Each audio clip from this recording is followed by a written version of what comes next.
Happy Sunday, everybody. Yes, it's another big week, and I know I'm kicking it off just a tad bit late, but man, myself and Rich, I feel like we could talk forever, man. Last time we got together, we were actually doing something over on his channel, which I also extended onto mine, which is By the Dip, guys. So if you guys didn't check it out, go check it out.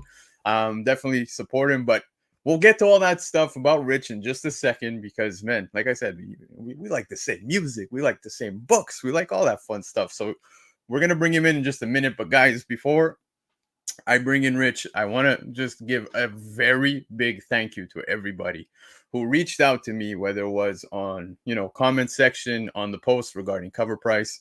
Yep. I'm part of the Shakers team, man. So that's fun. Every Thursday night, going to be going live with the awesome team. You got Marty, you got Laura, you got Dr. Yo-Yo. It's an honor, but the amount of messages, I can't thank you enough. It was very heartwarming, and I absolutely love you guys. So, yes, do subscribe to Covrprice as well because you will be seeing me every Thursday. All right, let's get to the show because there's a lot. Guys, I don't know about you. Man, it was a drama-filled week, whether it be within the comic industry, YouTube. I'm not going to get into some of the stuff that's been going on back and forth with certain people, whatever. But big week, market stuff, got lots of news. Guys, let me bring in my brother, Rich. What's going on? Yeah, congratulations on the Covrprice Shakers team. That's friggin' huge, bro. I mean, honestly, that's close to, in what we do, iconic.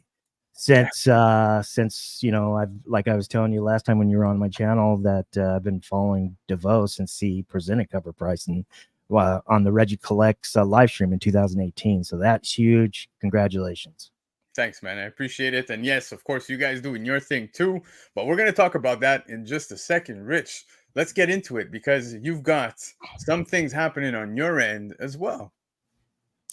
Yeah, so if you guys are not aware, I have a YouTube channel.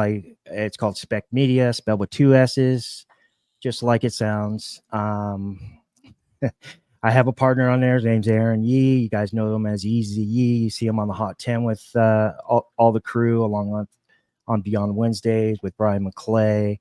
So we have a show. It's called By the Dip. It's kind of like an extension from the House of Stein By the Dip segment.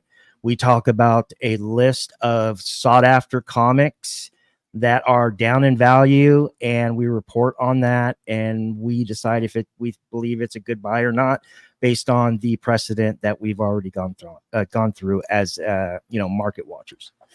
Yeah, man. Dude, you're killing it. You're doing, obviously, House of Stein. You're over with none other than Brian McClay, bro. Brian McClay, one of my favorites to watch. Caught the show last night. Yo, they were on fire last night, man. The chat was popping. Chat's always popping. And, man. And, of course, on your channel, you're doing some cool things as well, man. I love watching By the Dip. And you actually have episode 30.1 that's going to be coming out, right? Yeah, so this week will be 30, but I put the 0.1. It actually just stuck because we used to do it on Monday, but then we had to push it to Tuesday. So I put that 0.1 for the extra day. Now we're every Tuesday, so I just said, screw it, let's just keep it. But yeah, so Tuesday, 8 p.m. Pacific Standard Time. I know that's late for probably over a majority of you guys. I'm on the West Coast. I apologize, but it's just we wanted to schedule it right after the industry show with on Beyond Wednesdays with Brian McClay, and that way we could kind of set our schedule across channels accordingly. Yeah, no, and it works perfect, man. Like I said, By the Dip, I love it. I actually got to hop on for the first time with you, and that just happened to fall. Dude, the stars aligned for that to happen, right? Lefteros actually was what got us together on that one. So shout out to Lefteros, appreciate him. But yeah, man. So By the Dip, guys, Yeezy, very informative. If you're not already following him on Instagram, I highly encourage everybody. Yeezy's, dude, the guy's a machine when it comes to knowledge. It's insane. Yeah, for sure. Yeah. And you're both slapping the bass too, man. That's another thing. That's another thing we discovered. Yeah, 2 basses, not slapping one. The bass. Yeah, there you go, man.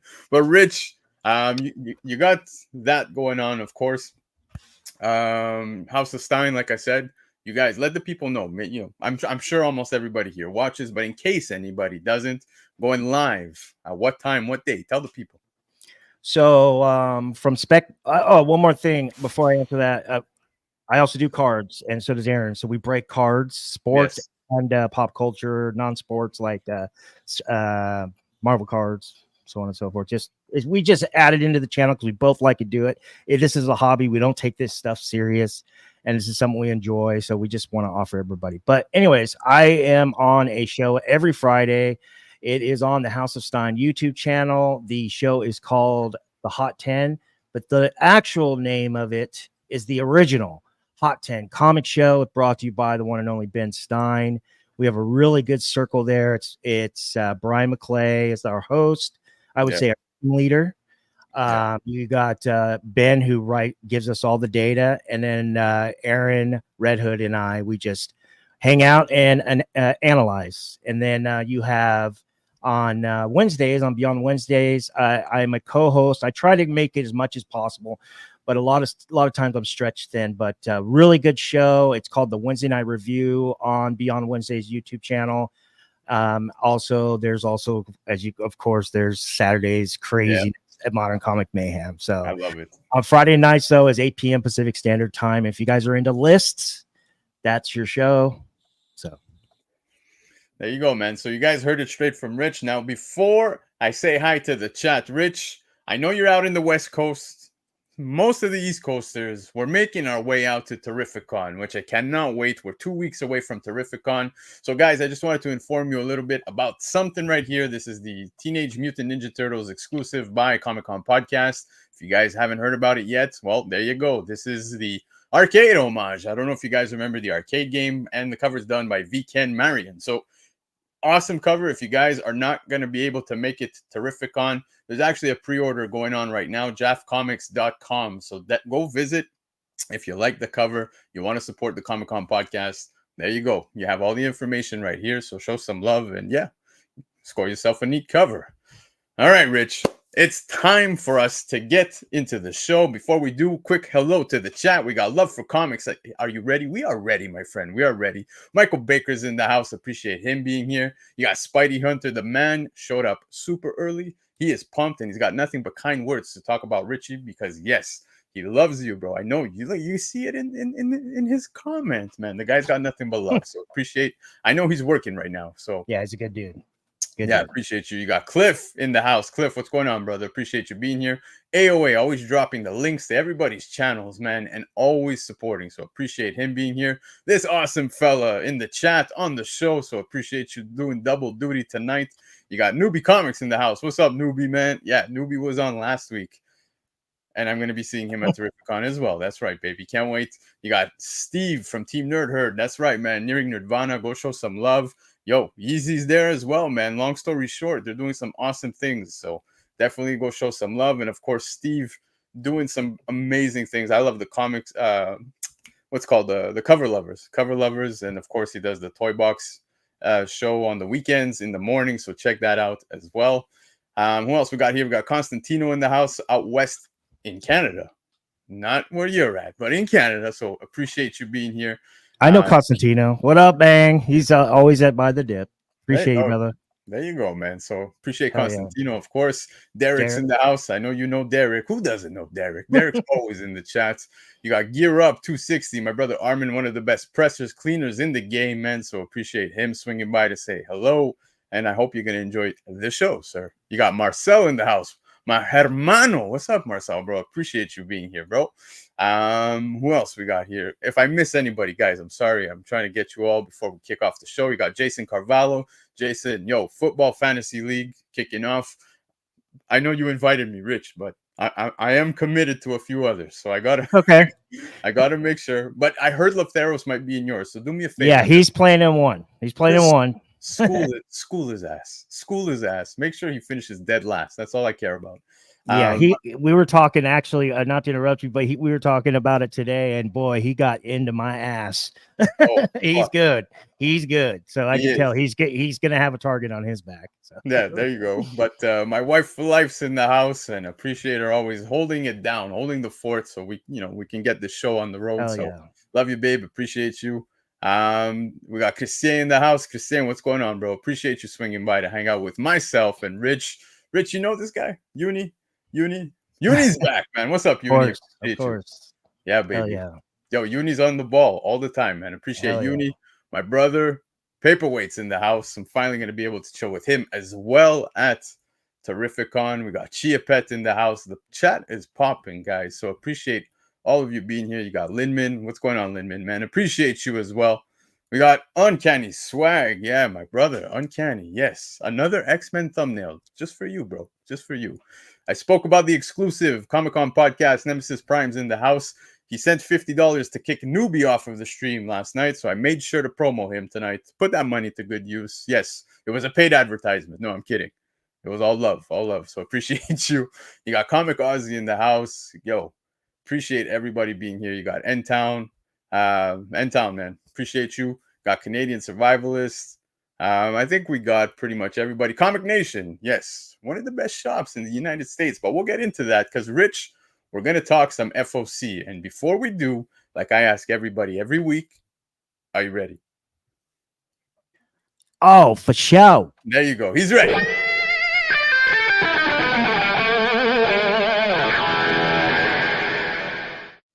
All right, guys, FOC picks of the week. Now, these are the selections selected by Lefteros for the week of August 5th. Now, if you're in the United States, guys, and you want to get some orders in, you can go visit comicnation.us, get an extra 5% off of the already discounted by 15% off of Covrprice, get an additional 5 by adding discount code Black Crown. There you go. So comicnation.us. Now, Canada, hold up because we got Comic Legion as well. So Comic Legion offering 20% off of the cover price, but if it's your first order, get an additional 5 by using discount code ENLIST. So visit comiclegion.ca. And guys, disclaimer, because I feel like we need to tell people on YouTube and social media these days, we're just bringing you information regarding FOC. Not telling you to order every single book, but please make sure to grab what you like. So, Rich, we're going to talk the first one, Incredible Hulk, issue 16. You got the main cover right here, Origin of the Eldest. Brother, I am caught up on the Incredible Hulk. I'm loving this. Nice. Yeah. I mean, the Eldest, man, I'm not really one for villain spec. But yeah, the Eldest is sticking around, it looks like. And we get a deep backstory on Eldest. That's pretty cool. It's definitely a reader's copy. I mean, not copy, but issue. And a lot of times when we, in my experience, based on the past, when we're just expecting an origin or backstory, we get some kind of new character that ends up popping up that no one saw coming. Yep, so exactly. Head on a swivel. Yep.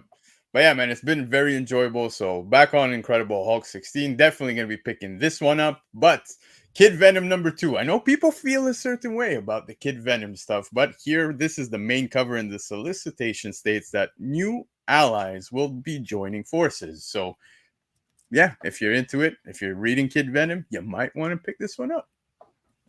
I love Kid Venom. I think that, what is that issue where he makes his first appearance and he's on the it was the Edge of Venomverse. Venomverse, yeah. I think that's a cheap book. People should be stacking those things. I mean, that thing's like what, $5 right now. Yeah, it's crazy because the second print, obviously, you know, people were chasing the ratio on the second prints, but it's the cover, the purple, and like he's out in the front. It's just like it's a $2 bin book, and all day. That's what it is.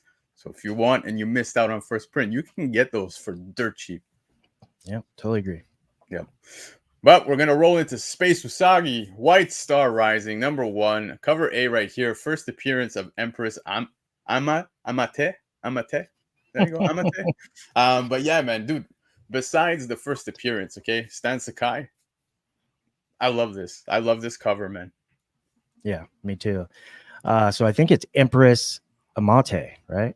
Yeah, Amate? Empress. Okay, Amante. Tomatoes, tomato. Same thing. I'm Canadian. Give me a break. Hey. I played against a lot of Canadian hockey players, and they're nothing to laugh at. So let's don't sell yourself short. You want to go ice skating after this? No, I'm down.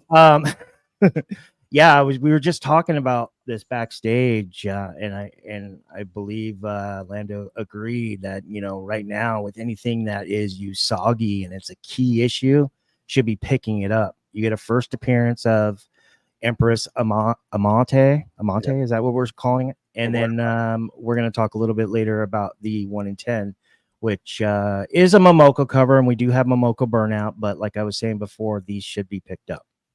Well, speak no more, sir. There we go. You have the 1 in 10. Yeah. I don't know if I like this cover. I'll be honest with you. Like, the Momoko Burnout is real. It was like J. Scott Campbell in 2019. You know, everybody was burned out on JSC, and then all of a sudden, you know, he made a circle back, and now he's probably hotter than ever right now, or close to it. Will the same thing happen with Momoko? Because both of those went through a very similar time where one got signed and started doing all these covers from Marvel, just got burned out. And with Momoko on a 1 in 10, you get a new character and a indie book, Dark Horse taking over Usagi. I think it's a win-win. Yeah, man. Couldn't agree more. I just want to shout out some people who popped in a little late. You got Anthony in the house. Anthony, appreciate you swinging by. Brian LCS doing the CBCA. Yo, the awards, I think, are winding down for nominees. So, guys, I think we're in our last days. If you want to nominate, feel free, man. Swing by, you know, Comic Book Community Awards and nominate your favorite channels. You got Trev, the shipping guru, who usually goes live at 10 p.m. Eastern time. No show tonight, guys. So, appreciate Trev swinging by to hang out tonight. If I missed anybody, guys, I apologize. I saw, Roscoe's in the house. What's going on, Roscoe? Appreciate you being here, brother. Dan De La Torre, guys, stick around. Dan De La Torre, we have something coming as a giveaway very soon for all of you. Not tonight, but pay attention to the upcoming shows. Now, let's move on because we have Spectacular Spider-Man issue number 7. This is the main cover, first full appearance and cover of Naive. We're going naive. That's what we're going. That's what I've been calling them. Yeah, that's what are you calling them? Knave? No, I was gonna go naive, but knife. Knife. I was gonna go naive, but you were actually talking to me a little bit about this before we kicked off the show. Yeah, I mean, Spectacular Spider-Man is 7 is definitely on my list. You saw it. And of course, it's on the great Lefteros' list. Yeah. I'm really glad that he's making people aware of these first fulls, first cameos, and first covers.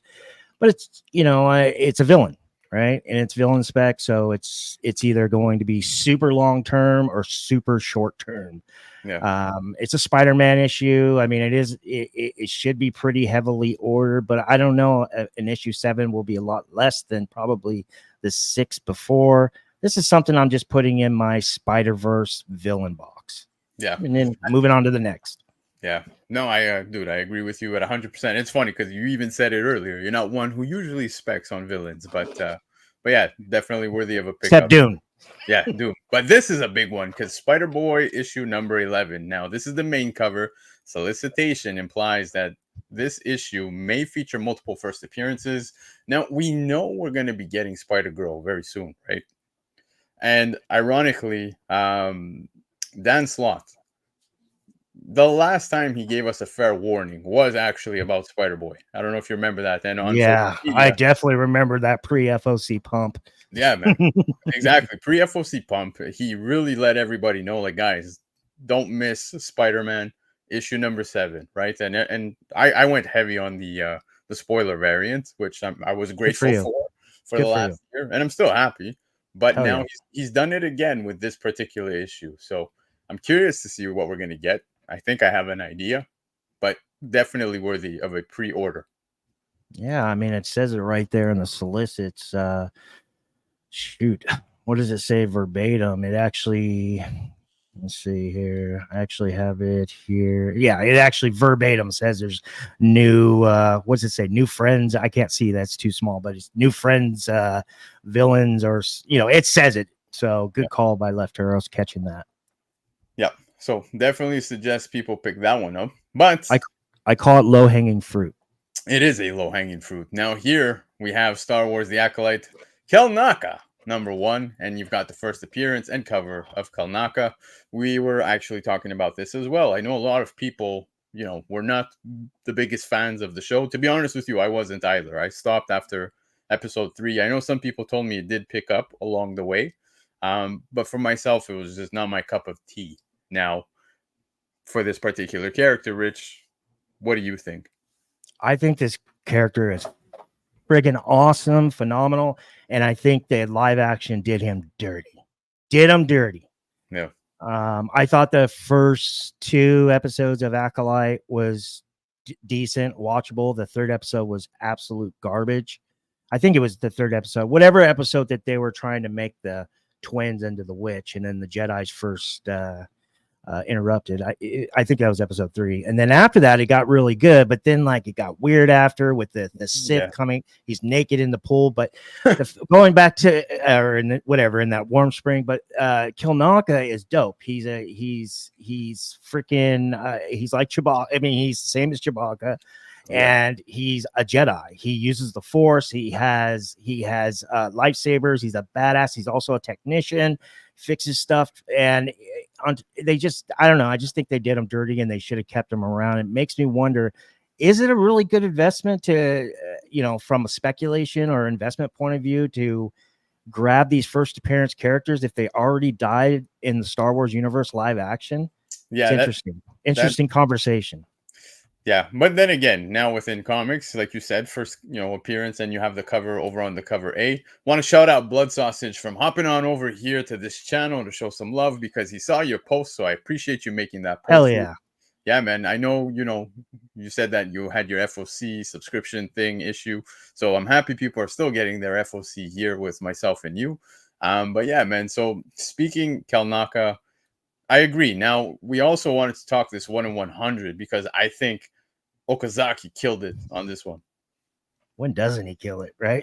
I mean, this dude, and I swear every time there's like a big, like high ratio incentive, it ends up being like the cover, like that Spider-Punk. I still like that one he did with the Yoda. Yeah. I know a lot of people didn't like the way that it was in this style, same color, but yeah, this is a great cover. This is one of my Marvel covers of the week, and it's a key issue. So this is a must grab for me. Yep, agreed. Guy Forge is in the house. Guy, what's going on, bro? Yes, I had an amazing supper. He's popping in to make sure I had a good supper. I actually had tortellini rosé. It's Sunday. We do pasta in here, man. Are you Italian? I am Italian, man. That's how we do it. I'm half Italian. That's awesome. You're half Italian? Yeah. Bro, make your way to the East Coast. I'll take care of you, man. We're gonna cook you a storm. Hell yeah. I agree, dude. This cover is insane. Love it. But we're going to keep going, because we got Universal Monsters Frankenstein #1, and this is the cover A. But besides that, I want to highlight that it says that this is a new vision of the Universal Studios horror classic, which I think is sick. The fact that they're giving us a whole new vision on this, that alone is worthy of a pickup, in my opinion. Yeah, I 100% agree. I like the fact that Lefteros did mention that this is a horror cover, or horror classic. Not cover, but classic. Yeah, that was awesome. And the fact that he went ahead and opened up that there's going to be an entire universe or continuity opened up with the, tied into the Universal Studios horror classic is something really special. We really need to watch this title. Yeah. I like I mean, the cover A is fine, but as we talked about backstage, I do like the 1 in 75 the best. Oh, dude, the 1 in 75 is insane, but we will show you guys the 1 in 75 a little later on, because Rich is bringing a little extra flavor to FOC tonight, so stick around. But we're going to move on to Dazzler #1. Dude, the Witter variant, and of course, was the thumbnail for tonight's show, because it is just too good of a cover. This is a pure cover grab. I don't even... Look, really, I don't care much to read Dazzler. Not entirely my favorite character when it comes to anything X-Men related, especially. But I love this cover, the retro feel. Look at that block of a phone, right? You remember that? My parents have shit like that. You have the boom box right there, the rollerblades. This is incredible. Those are actually roller skates. Yeah. If those were roller skates, I would be trashing this cover. Yeah. Because I used to wear rollerblades. No, I'm kidding. Well, I actually did, but anyways, yeah. So a lot of interesting covers on this one. I do like the Chew 1 in 100. Derek Chew, it's hit or miss. We'll talk about that later. This is actually a pretty cool depiction of her just chilling on a late 80s cell phone. Just one thing I have to say about the Dazzler one is just be careful ordering these, because there's some high ratio incentives, and you might go, oh, this could be a good play. Yeah. And then all of a sudden you realize, this book is everywhere. I can see retailers ordering this up above 100K. Oh yeah, man. And it's funny because the Dazzler spec, right? I think that was the biggest burn so far in 2024 with the whole, Taylor Swift stuff. I agree. Yeah. Yeah. But yeah, neat cover just the same, man. So we also got another neat one here, and it's also one that you were talking about backstage, man, which is Gotham City Sirens issue number 4. This is the cover C punchline cover depiction by Ji Hung Lee. I love this. I know, like, you were even saying before we kicked off the show, people are kind of over punchline for some reason. I still Yeah. dig the character, dude. Me too. Yeah, Yeah. I totally do. But when I'm on the hot 10, I don't just like sit there and and twiddle my thumbs. I try to pay attention to not only what my guys have to offer from a analyst point of view, what Ben writes, what Brian adds, but also the comments. I try to get in those comments. I want to hear like the community, the subscribers to Ben's channel, what they come back at. And over the years, I've been on the show almost going on 3.5 years. I'm seeing not only there but across channels, there's a punchline burnout. With that said, we cannot deny how beautiful and dope this cover is. Oh, it's incredible. Absolutely. And incredible. the incentive, Yep. which we're going to talk about, we both agree is our cover of the week. Absolutely. And just no, it's not this one. Sorry. I'll pull it up We'll after. pull it up. Yeah, I have it later on in the slide. there. But we'll get to there. But yes, Philadelphia, issue 35. This is cover B. Clayton Crane. I know in Ukrainiacs, some of you can get a little crazy, but here you have a cover, of course, at Covrprice. Now, Savage Dragon cover depiction by none other than Clayton Crane. I think it's a badass cover. I'm gonna be honest.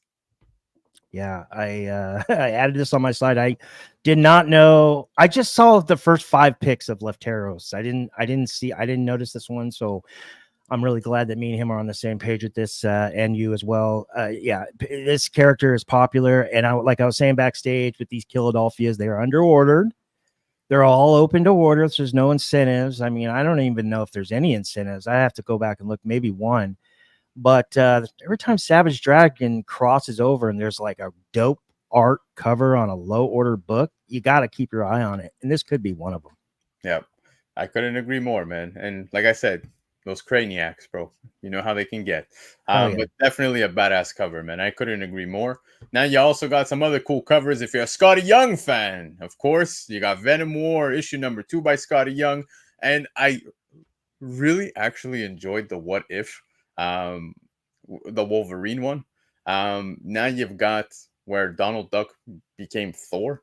So it's a pretty fun cover. Again, Scotty Young, you either love him, you don't like him. It's one of the two. I don't think there's an in-between when it comes to Scotty Young. Yeah, we're not really picking these up for flipping purposes, right? We're putting this in our Scotty Young baby collection.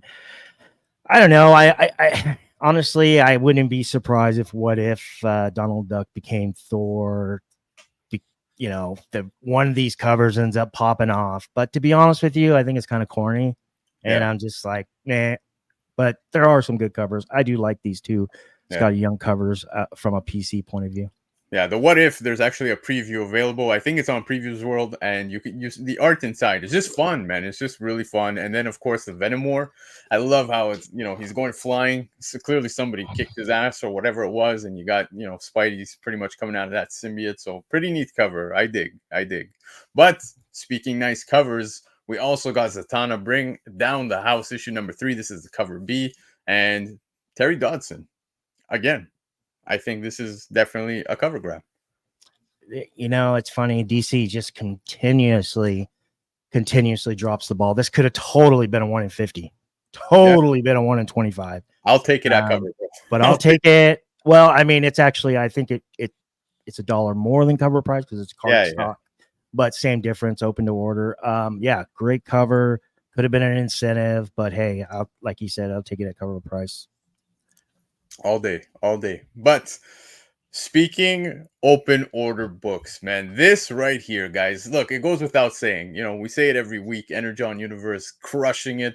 But you got the Transformers #1 40th anniversary editions dropping. There's even a blank that's available. But I love this because you get the OG cover, that Marvel cover right there on your left-hand side.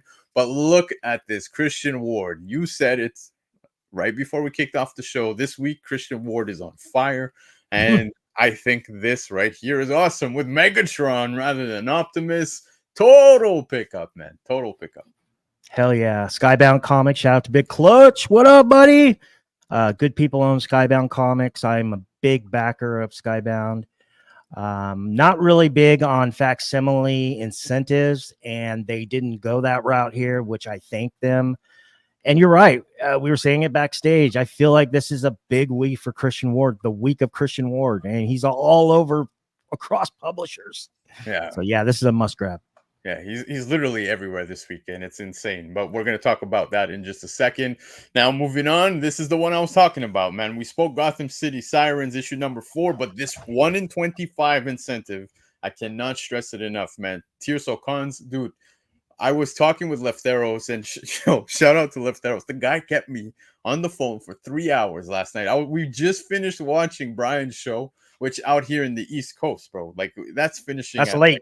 Yeah, it's 1:30 a.m. easily, and didn't go to bed till almost 4.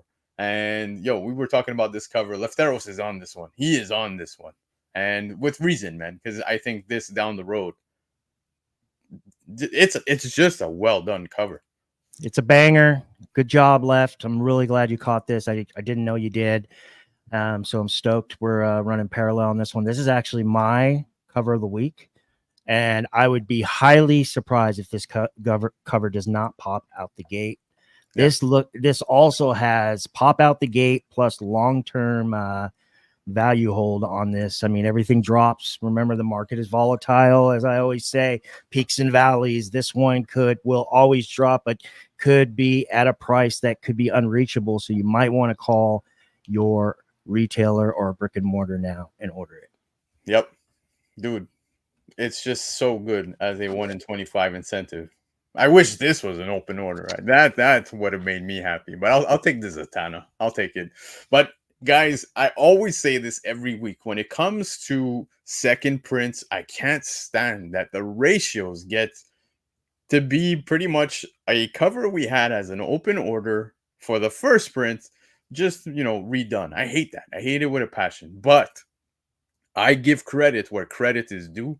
In fact, I think Nick's number 1, the 1 in 25 incentive, this art germ cover looks better with these colors for some reason. Yeah, I really like this cover way better than like he was saying, there was an open to order trade.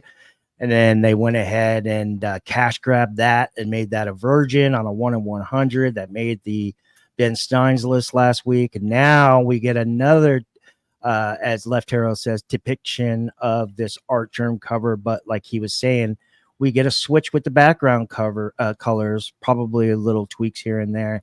Yeah. I love this cover. This is my Marvel cover of the week, not key of the week, but cover of the week. I like this one a lot.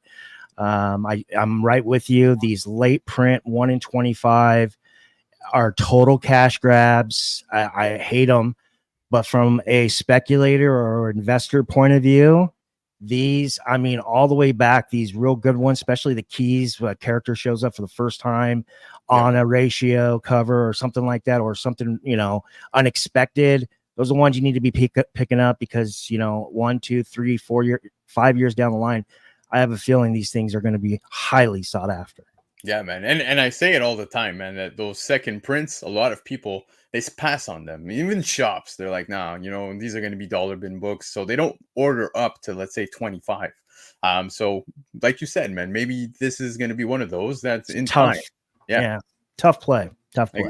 Exactly. Now, I want to talk the big book of the week. And the reason why I say big book is because, again, we got an advanced pump when it comes to FOC regarding Ultimates issue number 4. This right here is the main cover and Secret Origin of Earth 6160's Doom, aka Reed Richards. Now, it's funny because the creator posted, I think it was Dennis Camp himself, on social media saying, if you really want to understand the Robert Downey Jr., Doom in the MCU, you might want to pick up this book. And he left it at that. right? Now, I'm not saying that this is going to have Robert Downey Jr.'s origin as, Doctor Doom, but I imagine we're going to see some shades, something along those lines. Something is going to make sense for that. He would not be saying that for no reason. Yeah, I think it's pretty interesting. One part of my brain says, okay, that's a full-blown promotional pump from SDCC 2024. It's what everybody's talking about, because if you look at the covers do not depict anything that has to do with Iron Man Doom. It has everything to do with Maker and Doom. So I'm interested to read this. Yeah. Blood Sausage asking, who do you guys get your incentive variants from? Myself up here in Montreal, Quebec, Canada, dude, I get mine directly from Comic Legion. So I, hit up Comic Legion and I'll ask for it. If they're incapable for whatever reason, which they almost never are incapable, hit up an LCS and be like, yo, work me out a deal. Like, okay, what's a 1 in 25? Go for, sometimes they ask you, order up 5 copies plus, we'll give you the 1 in 25, whatever it is. But there's multiple ways. There's multiple websites. Rich, I'm sure you do the same. Yeah, I have a list. There's a couple guys I go to. One's locally, brick and mortar, but I have a list.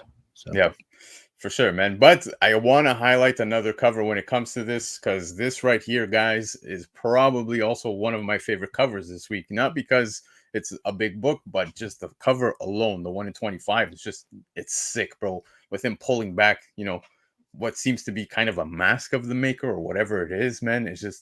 It's nuts, dude. I love this, man. Mobility killed it.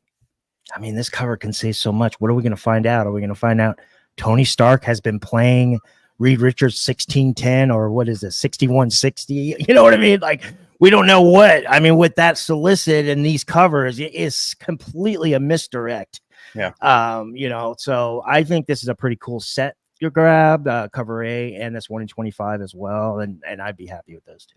Yeah, man, I couldn't agree more. But guys, those were the FOC picks of the week by Lefteros. Now, of course, you can shop and subscribe and support Lefteros by visiting comicnation.us. If you're in the United States of America, of course, they will happily hold your orders until you're ready to ship.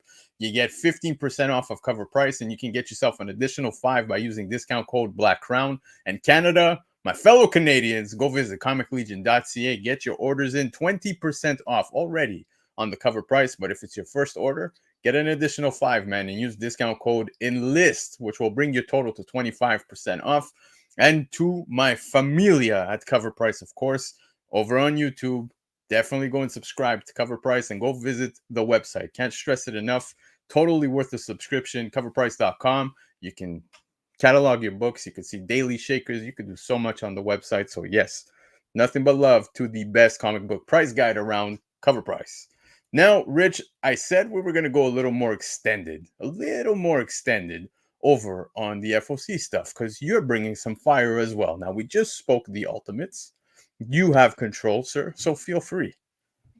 Yeah, so just to allude what Lando was saying, the writer Dennis Camp is quoting as saying, if you want to understand RDJ's Doom, you must read Ultimates 4. And I say take that with a grain of salt. Could be a total misdirect. Just get the book. Just get the regular cover at least. I like the set with the 1 in 25. What is it? A mobility incentive variant. I'm not sure if I really like this cover art, but it is a connecting cover, and I know a lot of people are into it. It is a 1 in 100. At first, when I looked at it, I go, man, I'm going to send this to Ben Stein for the Blow book of the week. But then I started looking at it more, and I was like, holy crap, do I kind of like this? It's kind of interesting. And I think it is interesting because in the solicits, they're talking about if you want art, to find out about, Tony Stark or RDJ as Doom, blah, blah, blah, blah. And you got Iron Man sitting there on the cover. So I don't know. I just thought it was kind of a easy play, and definitely one from my PC. Yeah. Okay, so this is one that I wanted to talk about. We spoke about it backstage. So last week on my members only FOC list, I had a top 5 book, which was Incredible Hulk Annual Issue 1. That was on FOC last week. It should be releasing somewhere around the 21st of August. And there's a new character coming. I didn't know Lefteros caught this, so good for him. I'm really glad he's on point, as he always is. But it is still a suspicion to me, because these characters that are talked about in these insider kind of websites like CBR, Screen Rant. Sometimes they talk about them in a book, but then they show up in a cameo before or something like that. Yep. So you got to really keep your eye out on these Infinity Watch annuals. Their new characters are popping up every day. And if you read the storyline here in the solicit, or I would say the synopsis in the solicit, it says a strange sleepwalking plague has slept through the city. It's up to Moon Knight to solve the mystery. Okay. That has something to do with the Mind Stone, because these are all about Infinity Gems. That's in my mind. But when his investigator caused him to clash with, and then underline, one of the newest Infinity Stone bearers in a previously unseen adventure, it'll be Moon Knight can do survive, blah, blah, blah, blah, whatever. But then at the end, it says, let alone try to keep the Mind Stone out of the nefarious hands. Strap in, true believers, blah, blah, blah. And that goes back into this one we were just talking about.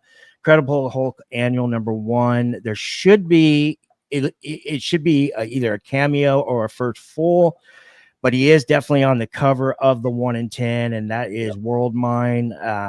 I didn't see, I mean, this book is like $6 right now. I think you can buy it from Golden Apple or your place, the place you were just promoting. I didn't mean to say Golden Apple, my bad. But it's just one of the places I grab for after if I miss FOC and I end up not ordering. I just wanted to put it out there. Super cheap. It's like $6 to $12, and I believe that's World Mind. I mean, unless it's somebody else that that I am unaware of, but I believe this is the character talking about, and he should show up in Incredible Hulk Annual #1, and he's on the cover of the 1 in 10. Yeah. This is for Dazzler 1. This was the incentive that I like. I think Derek Chu's last recent covers have actually been really good. They've been less like digitally done looking, for lack of a better term. Yeah, no, I know exactly what you mean, man. And I do want to appreciate the extra cakes he brought to this cover. Yeah, it definitely. And yeah, exactly. Like 2 rhinos in a blanket. No, but like I was saying before, be careful ordering these Dazzler #1s. It's going to be a heavily ordered book, and order a 1 in 100. I don't want you to be swamped with a bunch of, if you end up having to order like 50 or 100 to grab this, I probably would pass on it. This is definitely one that's could be on the hot 10, could definitely make the hot 10, but also easily just be swept under the rug because of these, because the #1 issue on a really, really highly hyped character right now. So from a spec point of view, it's not a good play. From a cover point of view, it's a really good cover. Here's the other one I like, is the 1 in 25. It's not the greatest art, but I do like the depiction, as Leftero says, with her kind of like with the palm trees in the back and the caddy or whatever that is. But like I was saying before, #1 issue, Dazzler, a total hyped character, probably pass. We went over this already, and first appearance of, what are we calling it? Connive or Connive? Connive. I guess it would be Connive, right? Yeah. I was saying naive, but Connive is good. Villain spec. So just throw it in your Spider-Verse villain box. That's what I would do. Left Harris likes the 1 in 25 for Dazzler. Okay. I like that. Appreciate you, brother. Can't wait to beat you in fantasy. No. All right. Going back into this one, Lefteros is on point. I'm really glad that he caught the solicit. Right here is the verbatim. I literally copy and pasted it. It's time to go back to school, ? No. The next chapter of Bailey Briggs' life starts here with new cast members and an all-new super villain. So, yeah, they're coming. Good catch, Left. Yep. Here's my cover buys of the week, brought to you by Spec Media. 2 S's. Yeah, buddy. Grommets 4. This is the 1 in 10. I like this one a lot. It's very nostalgic for me because I skateboarded my whole life. So very cool. Yeah. I love it.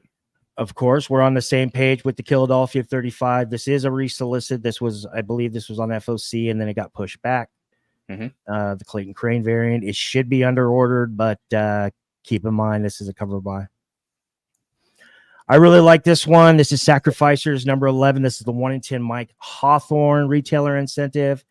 Gives me vibes of like a Spirit of Vengeance, Ghost Rider, but I just think this cover, just every time I look at it, I'm just like, wow, is he in the Colosseum of Rome too? Like, I just think this is a really good cover, and it should be under order. Yeah.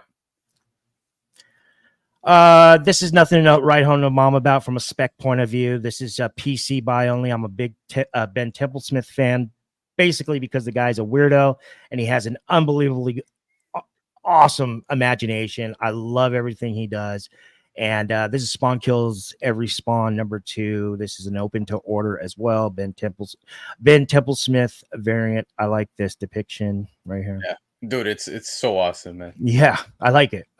It's definitely grown on me. Of course, we've covered this. You guys know how I feel about this. Okay, Prairie Gods #1. This is the Jason Sean Alexander variant. I believe there's only 2 covers. I don't think there's an incentive.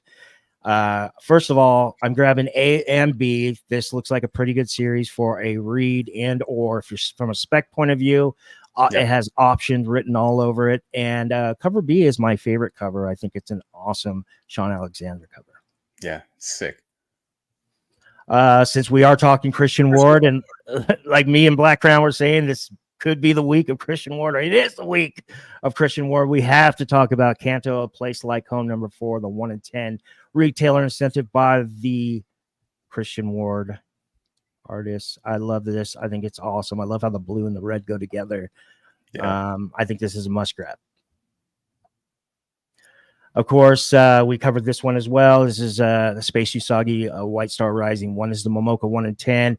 As Lando and I were saying, this Space Usagi, Usagi the Crow, these I would be picking these up right now. And you get the first appearance in there as well. So yeah, I dig. And it's only 1 in 10. It's not like a 1 in 40. Exactly. All right, Universal Monsters Frankenstein 1 of 4. This is the Christian Ward 1 in 75. We mentioned earlier there is a 1 in 100 for the foil. I'm just not very big on how I'm just not very big on foils. Okay, so I'm sorry, I'm a little biased, but this is the 1 in 75. I think this has potential to pop. Yep. I was just gonna address Blood Sausage, but yeah, Kanto over on Dark Horse. Yep, exactly. So no longer IDW. Yeah, no longer IDW. They took over like 90% of their properties. I believe the only ones that they have in is like Sonic, My Little Pony, and maybe a few other. All right, this is just a straight cover buy, not a spec. I'm just very interested to find out how this Dan Mora foil variant is going to look on Absolute Power Task Force 7, issue 5 of 7. I think it's going to be. It has the ability to be a really cool cover, but it has the ability to be shit. Excuse my French. No, I feel you. But just wanted to bring that out there. Okay, so here's the solicit for Daredevil 13. Lando and I were talking about it backstage. It could be a misdirect because it does, from a speculator's point of view, it signals a red flag in my head, like, okay, new characters coming, but it does word the solicit like this: a dangerous and lethal new enemy.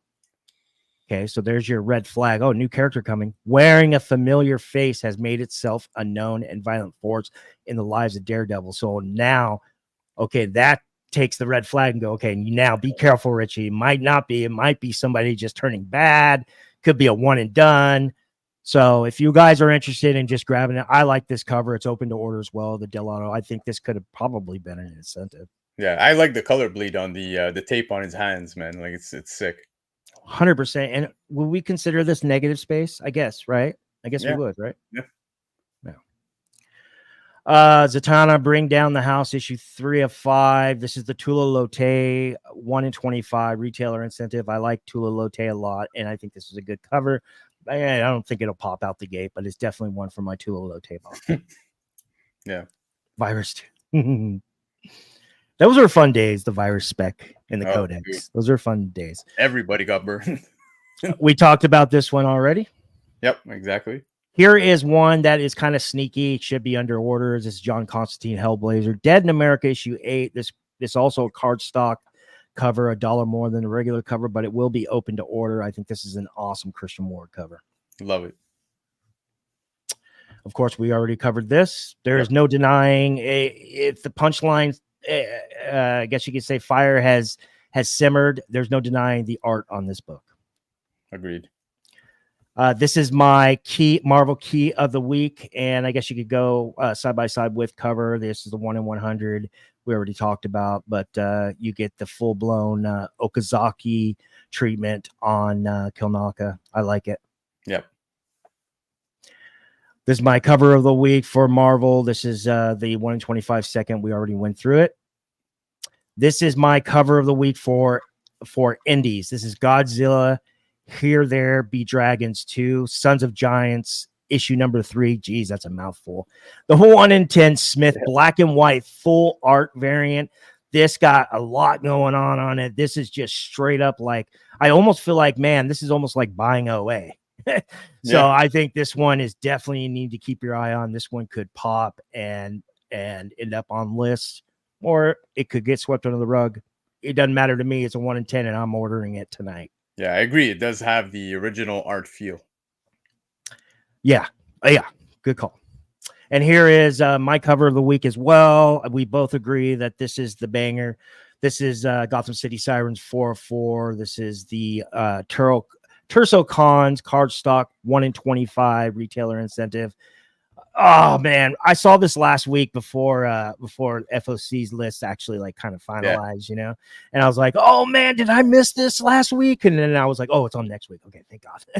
You know, so yeah, I think this has got banger written all over. I can totally see this popping right out the gate and getting up there pretty high, probably drop a little bit and then really hold its value. This is a good one. I would definitely be trying to call my shop to try to pick this one up. So that is my covers, my picks of the week. Yeah, man. And you killed it, dude. I couldn't agree more about the majority of these. Now, of course, we went through the FOC. And for those of you wondering, you know, Rich bringing the extended list, like I said, unfortunately, over on his channel for his subscribers, where he does his subscriber only FOC, it didn't work this week, whatever reason it may be. So I appreciate you bringing it here. So for all your people, I hope they saw your post and they got to see some of your picks as well. So shout out to you, my friend. But now it's time, bro. We're going to get into the market report. We're going to look at some of the stuff that's sold over on the secondary market this week. So like I did just at the beginning of FOC, I'm going to ask you again, Rich. You ready, bro? Does a bear shit in the woods?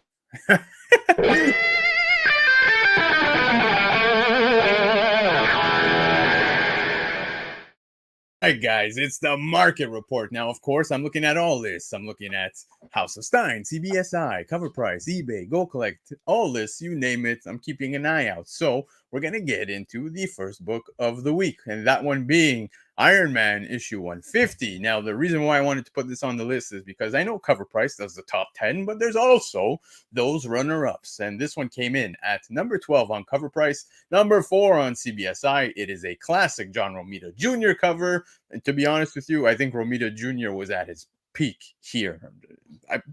Fight me all you want, but I hate what he's doing right now. But CGC 94 sold for $220 US. The Doom hype is alive and well, bro. Yeah, I mean, this is an actual iconic John Romita Jr. cover. I mean, new people that got into comics know this cover. This is a great battle between Tony Stark, Iron Man, and Dr. Doom on the cover and in the guts. This book is flying high on the secondary market. What'd you say 9.4 sold for? $220 US. Wow. Not too shabby. Right. Dude, it is an absolute classic. Like you said, even new faces within the hobby definitely recognize this cover. So yeah, it's totally worth it. I don't want to talk all the spec books that have been selling, whether it be Exiles, Infamous Iron Man. I didn't want to get into that. I think everybody's seen that already. But Yeah, Iron Man 150. Show some love and respect to this book, people. But let's move on, because we have San Diego Comic-Con exclusives still rolling in, and G.I. Joe #1. This is the Ashcan. It was a San Diego Comic-Con panel exclusive, and this one right here was actually for the Energon Universe panel. And there was actually another cover as well. So this is the Cobra one, but there was another one. I forgot what it was. It was for the Hasbro panel, and this Ashcan right here of the Cobra. Raw copy, $250 US. Dude, that is not chump change right there. And it was a cover price shaker this week. Hell yeah. And it's coming from Skybound as well. Like I say, it's great people over there. I'm really glad that they're doing well. Very trustworthy. Yep. Agreed, man. I'm loving everything that's going on right now. I love this Ashcan, and I'm not surprised to see it selling raw 250 US dollars, especially considering everything happening within comics related to the Energon universe. Now, check this, because we also got another book that spiked based on news coming out of San Diego Comic-Con, but Deadpool issue 31, the first appearance of Ellie Camacho. CGC 9.8, 175 US dollars. Came in at number 9 on CBSI. If you're wondering exactly who Ellie is, Rich, I'm sure you have an idea. Let the people know. So you got was the daughter of Deadpool, right? Yep. I don't know how I feel about this book. I mean, if you guys want to pick it up and it is popping on the secondary market, I saw that Mile High has them right now for basically like $20. And if you use the code, I think it's Deadpool with an exclamation point, you get 60% off. So go there and go grab a couple. Really? Well, that's good to know, man. So yeah, you might have the opportunity to get it on the low. So yeah. CGC 98, 175 US dollars. But check this, bro, because my homeland, Italy, baby. Well, I wish it was my homeland. I'm actually born in Canada, but hey, forget about it, huh? Walio. Hey, Venom. Lethal Protector #1. This is the Platinum Edition from Marvel Italia. CGC 98 selling for 302 US dollars. This was on the Covrprice Daily Shaker, and I want to shout out Michael Baker because, yes, we do Baker Shakers here. And Michael Baker bringing me books every week via DM saying, dude, check this sale, that sale, that sale, that sale. Yeah, he blows it up. And this was also a Baker Shaker this week. I love this. I love this. Shout out to my boy Josh, International Comics. Josh, make sure you guys are following him on IG. He is the aficionado of foreign books. I believe that he probably owns this or has talked about it, but this one is new to me. Yeah, dude, it's crazy because there's a lot of different covers, and when it comes to Lethal Protector, now I know you see a 0 over there, but CGC label, you're gonna see it says Venom Lethal Protector 1 because that's what the book's about. Now, I love this. I love the fact that, you know, at the bottom left corner, you have Spidey there, and he's like, "Oh, ragazzi," over here. So it doesn't get more Italian, baby. But besides the Italianness, I don't see many copies of this, and that's exactly what you said, right? Something that you weren't even aware of. So I think it's neat to know that this even exists. I think international comics are always worthy, you know, to keep an eye out for. Are you? I wanted to ask you, since we are on the subject of Italianos, did you see the Penguin, the new Penguin? So we're gonna get to that actually in the hot topics portion of the show. But good. Forget about it. Yeah, big time forget about it. But anyways, check this out. Baker Shaker this week, Deadpool issue 11. This is a newsstand copy of the book and a CGC 98 in a newsstand sold for 420 US dollars. Crazy to see that because, yes, I get it. It homages Amazing Fantasy 15. Cool. But the price difference between a newsstand and a direct of this book is significant, dude. Yeah, this book was. This is no secret. This is like, I've been collecting modern age newsstands heavily since 2017, especially key issues. Yeah. This is definitely one that is, you know, everybody's looking for. I'm just not one. I'll be honest with you. I cannot stand AF-15 swipes or homages. They're so played out. But I mean, this is way back in what, 2003, 2002, something like that. So this was early. No, dude. Yeah, I think somewhere there or late 90s, if I'm not mistaken. So 420, is that up? Is that up? It seems like it's up, to be honest with you, because 420 is pretty up there. I've not seen anything higher prior. So did you say 420? Shout out to Brian McClay. Yeah, Brian. He lit up just looking at this slide. But yeah, man, shout out to Brian. Now check this, okay? I love this because my brother, Infamous Jeb, who I've had on this show many times. Guys, if you love symbiote stuff or anything symbiote related, definitely go follow Infamous Jeb. He's very sharp. Yeah, he is so sharp, very informative. But he actually, I think it was 2 shows ago that I did with him, told me, he's like, dude, you should check out Wizard #9. He's like, Bart Sears, absolute banger cover. He's like, these things, for some reason, go overlooked. And he wasn't wrong. He bought himself a CGC 98. This was not his sale, but also a $420 US sale for a CGC 98 Baker Shaker. Light it up, baby. 420. Yeah, these Wizard magazines, and I know I sound like a broken record, but shout out to Brian McClay. He's been talking about these for years, and this is a new one to me. Thank you very much for showing me, and another 420. There you go, man. We're on the 420 train, baby. I think we're about to hop off because what would a Baker Shaker be without a Spawn book? And of course, Spawn 230 right here is a Batman 423 homage cover, CGC 98 selling for $550 US. No surprise, you know how Spawn fans can be. That's got to be down. That's got to be down.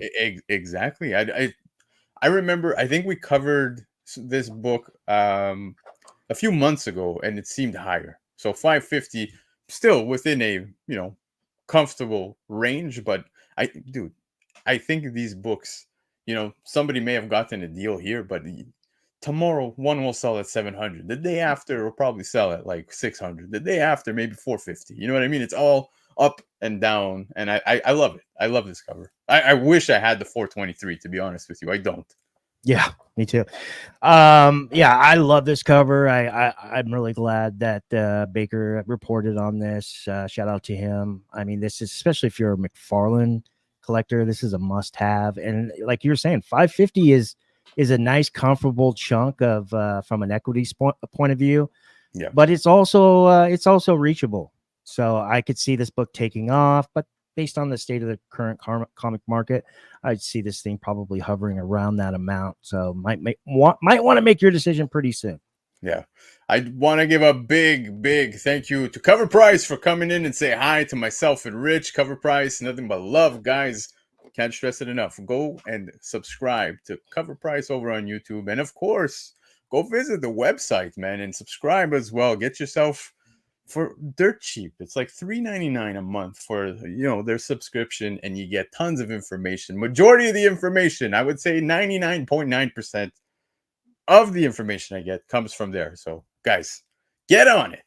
Buy the dip. The dip. So I've been doing Buy the Dip now for going on about a year, a little over a year, and we added it to House of Stein's original Hot 10 show, and it's been going well. I use Covrprice data for, I would say, at least 90%, maybe 90, maybe higher, maybe 99, like you were saying. So shout out to Covrprice. And like I was saying earlier, the first time I ever met, I never met Matt DeVoe in person. He does live in California with me. We've tried to connect and go digging, but he's a very busy guy as I am. But long story short, since he rolled this out on Reggie Collects in, I want to say 2017, 2018, it was the night of the Grammys, or not the Grammys, the Oscars, I believe.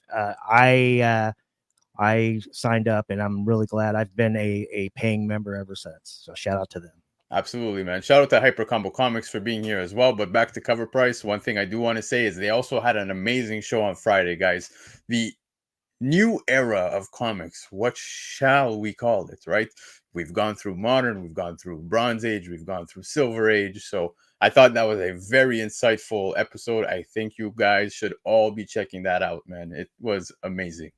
But yeah, let's keep it rolling because we got another Baker Shaker right here, and it's Strange Tales issue 110. First appearance of Doctor Strange, Ancient One, Wong, and Nightmare. A CGC 0.5 sold for $975 US. And let me tell you, the book actually presented well. I did verify the sale, and I thought the book looked great. I think such a book, even in a 0.5, I'd be happy with.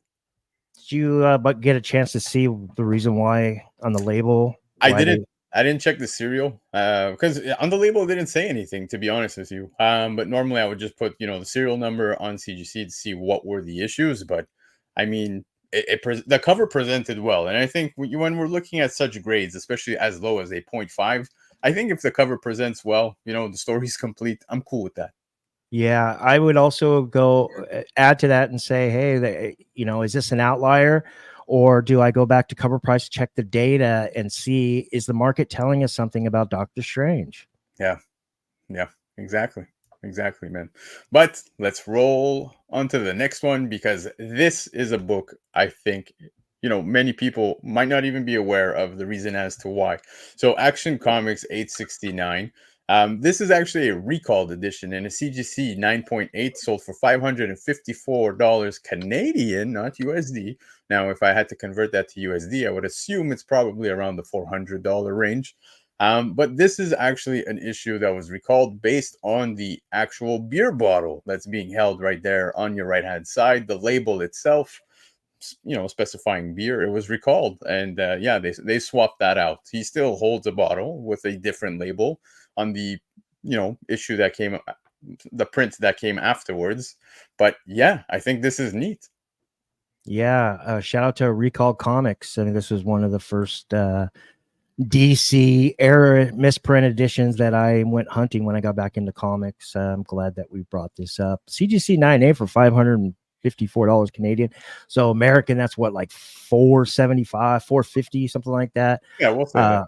Interesting price on that. A lot, like you were saying, there are still a lot of people that don't know about these era editions.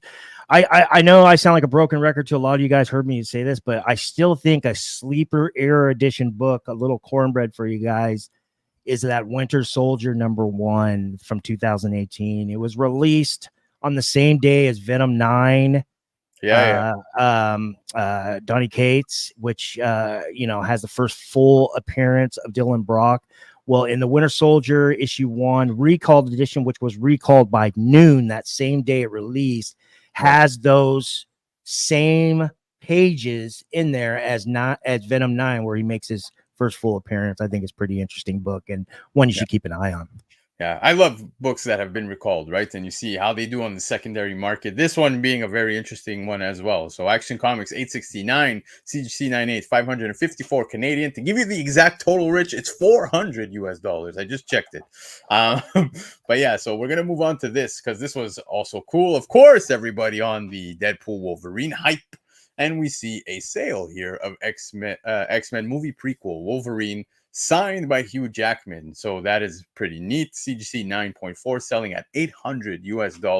Baker Shaker this week. So shout out to Michael Baker. Dude, imagine the premium, right? Just to get that signature by Hugh Jackman. Because I don't think this is a book anybody would be picking up for dirt cheap. But it is interesting to note that a lot of these movie comic book covers, like example, remember the Andrew Garfield one? He had his in-house signing, boom, it pops, right? So I think for $800 US, especially when it comes to Hugh Jackman, who I think really lived up to the hype of playing Wolverine. Like I now when you think who's gonna play next, it's almost hard to compare, right? 100%. I mean, I just saw Deadpool and Wolverine last week, so I know it's still fresh, so I won't spoil. I respect you guys on that. But I thought it was a really good movie, and I thought Hugh Jackman was amazing in that movie. It was definitely a different kind of taste.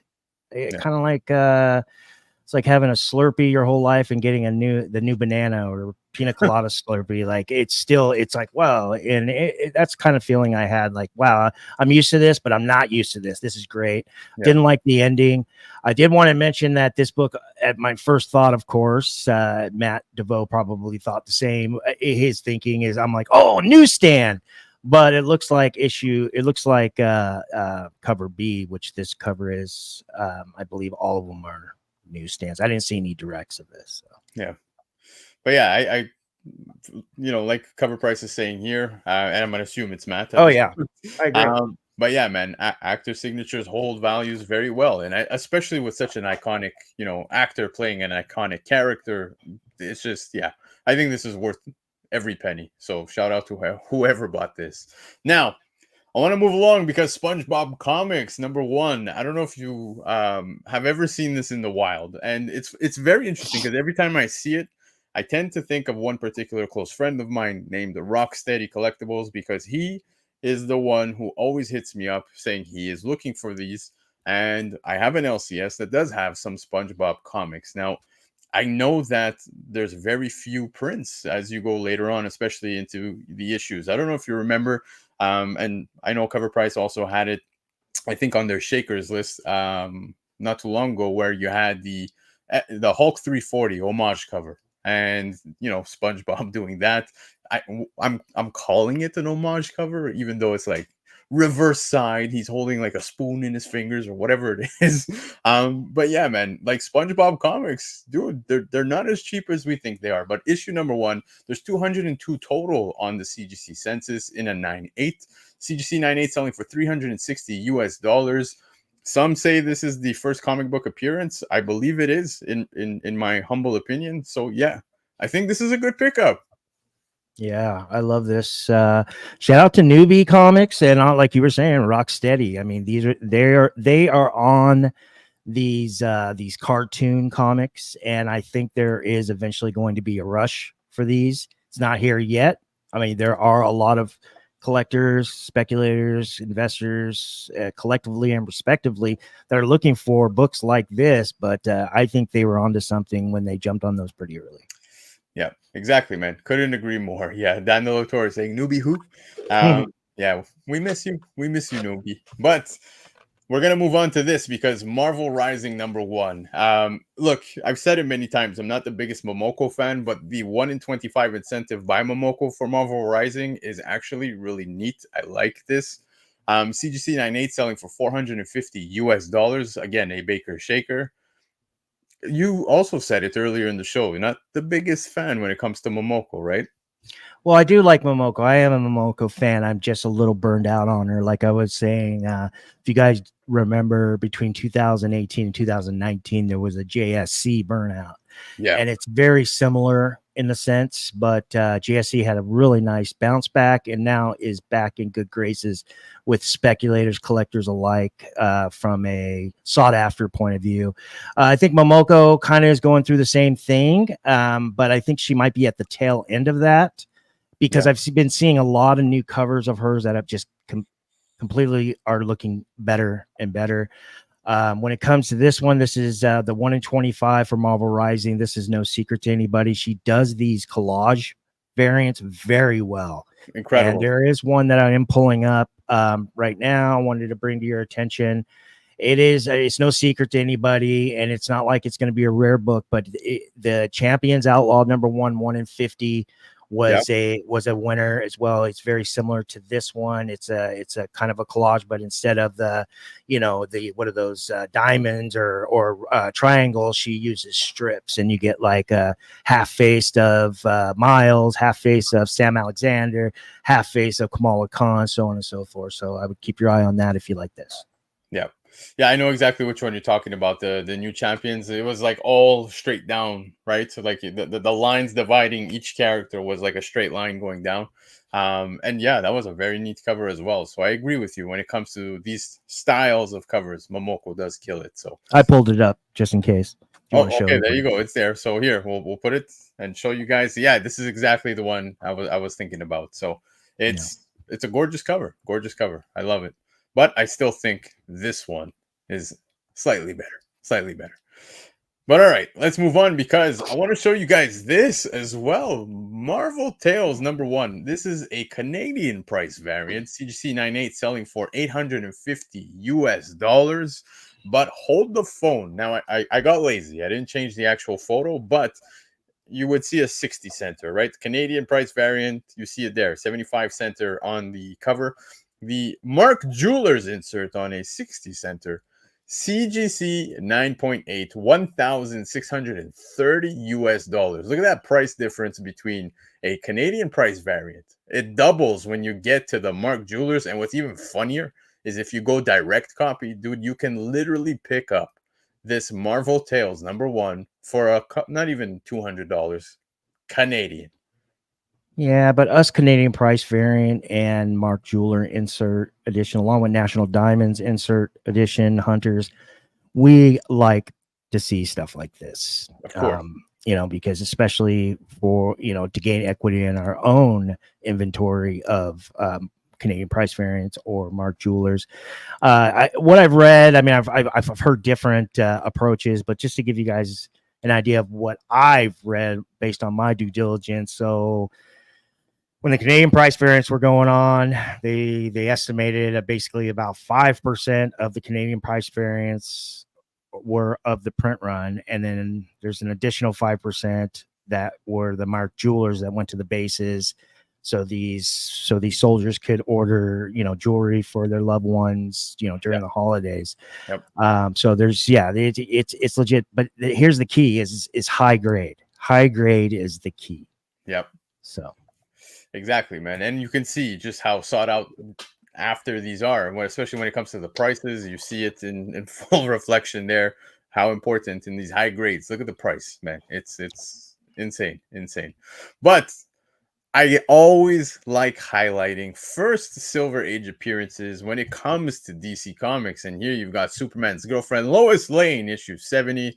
First Silver Age appearance of Catwoman, CGC 6.5, selling at $399 US.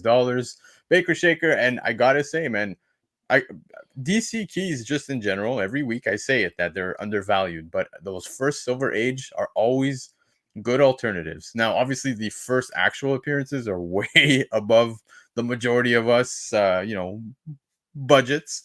But I think, Silver Age appearances, the first Silver Ages are definitely worthy of pickups. And in a CGC 6.5, I'm game to pick up this for that price.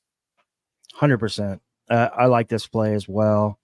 I think $399 is definitely affordable, and I could totally see this being an equity builder for the future. You're right. The first Silver Age key first appearances are huge. Like, let's go down the list. I mean, we can go down to Submariner, Batman, so on and so forth. Those are important books. Not a lot of us can't afford the Golden Age. But B, I just feel like the depiction in a lot of the Silver Age stuff is just so much more fun. Oh yeah, I love it. I mean, obviously not to discredit anything. No, of course not. Of course, yeah. But yeah, no, I agree with you. And since we're on the topic, of course, we've got Batman issue number 19. Tough. First Batman art by Dick Sprang. You got a CGC 6.5 as well, selling way higher at $1,400 US. I already know what you were gonna say. Tough. Finish your sentence, bro. Yeah, tough and high grade. I'd be interested to find out how many are 9 and above on the census. But this is a good play. Yeah, man, absolutely. And dude, early Batman. I every week I'm highlighting a new book from Batman, and dude, these books are just incredible to have within your collection. I think if you have the opportunity to pick up any of these, man, like I'd be beyond proud to show this off. So yeah. Awesome. Hell yeah. Awesome. Now, speaking DC keys, here we've got Brave and the Bold, issue 25, first appearance of the Suicide Squad, CGC 6.5, selling at $2,850 US. Now, obviously, not the Suicide Squad you're most familiar with, but still an awesome pickup. Brave and the Bold, issue 25. Wow. $150 from reaching 3K. Wow. Yeah. That's huge. Yeah, like you were saying, not the Suicide Squad that you're used to, but I want to mention this sneaky series, Brave and the Bold. I mean, a lot of you old school DC, Golden and Silver Age collectors are probably ho-humming this right now. But a lot of us that are newer to the Silver Age or to this series, Brave and the Bold, there's a lot of good sneaky little keys in there. I suggest 42, which is you get the actual first costume, I believe, the new costume of Hawkman. So Yes. yeah, I like this series, and I think this is a really cool book to own. I don't know if I'd want to spend $2,900 on it, but to the person that bought it, kudos to you. Yeah, man. Agreed. But, Rich, I want to end it off on somewhere where you call home, and that's the House of Stein, baby. And at number 8 this week, we saw Hello Darkness number 1, the Momoko Glow in the Dark, limited to 200. This was available at San Diego Comic-Con as well. Raw copies selling 165 Canadian dollars. Not too shabby. Yeah, those damn Canadians. No. Damn Canadian dollars. No.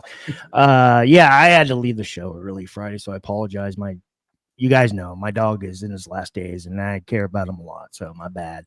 I wasn't there available for this, and I did see it on Ben's list pregame. Yeah, I mean, Brian and I have this little thing where we always say good Momoko or bad Momoko. Good Momoko or bad Momoko. Yeah, this is good. This is good Momoko. Oh, yeah.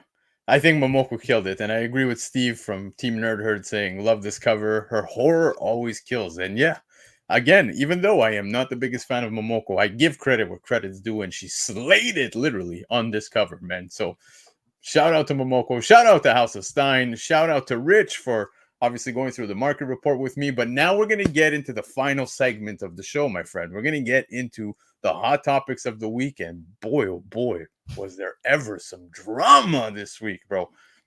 So I'm going to ask you one last time. Are you ready, sir? Sure. Let's go.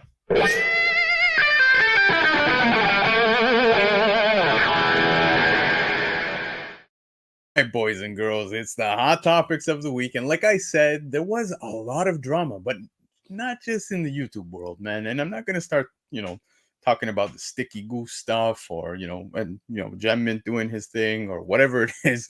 There's a lot of stuff going on, man. So outside of that, in the comic world as well, we saw some drama. So let's get into some of the fun stuff. So to kick it off, I don't know if you saw this. I know that Brian actually spoke about it last night, but comic creators respond to Roy Thomas's wish for lead Wolverine credit. That's right. Now, I don't know if most of you are familiar with that, but apparently, Roy Thomas was coming out saying, hey, as editor, he wants full credit for, the creation of Wolverine. Now, a number of comic folks, including the creator of Deadpool, have commented on Roy Thomas's wish for the lead creative credit for Wolverine. Now, what's interesting here, Roy Thomas claims his Wolverine creator credit should precede Wine, Romita Sr., and Trump.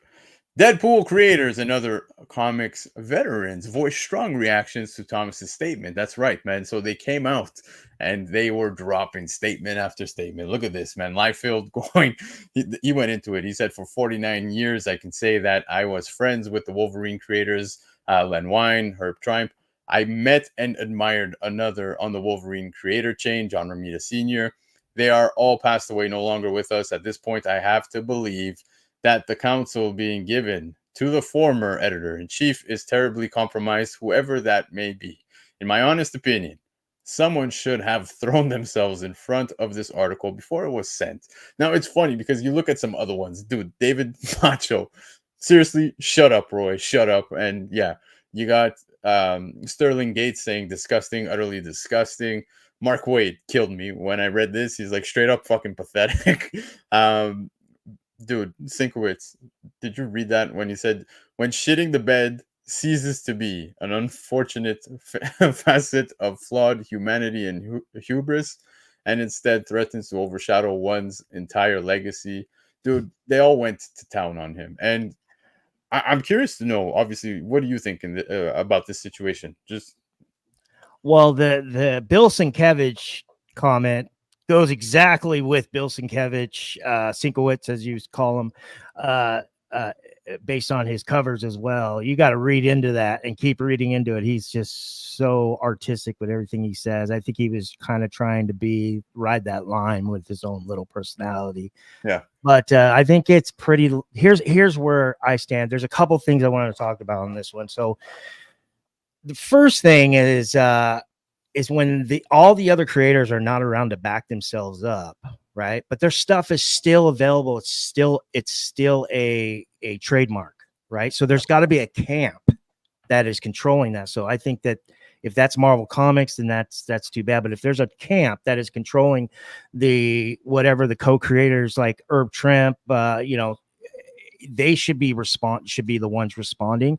And when they're all passed away, I think I don't mean to offend anybody if I am, but this is just how I feel. I think it's pretty cheesy to be hey, me, after, they're not here to voice their opinions. The second thing I wanted to add is that isn't there like something going on to where if you have a CGC yellow label with these creators signed or marked or remarked on it, they'll allow you to have another label to crack CPR it or whatever, as long as I'm brain farting. What's his name signs it? The dude we're Thomas. Roy Thomas. I brain fart sometimes. Sorry, guys. Don't worry, don't worry. But yeah, so as long as it goes into Roy Thomas's CGC, in-house signing, there's no facilitator or third-party witness. I mean, that's kind of weird. Yeah.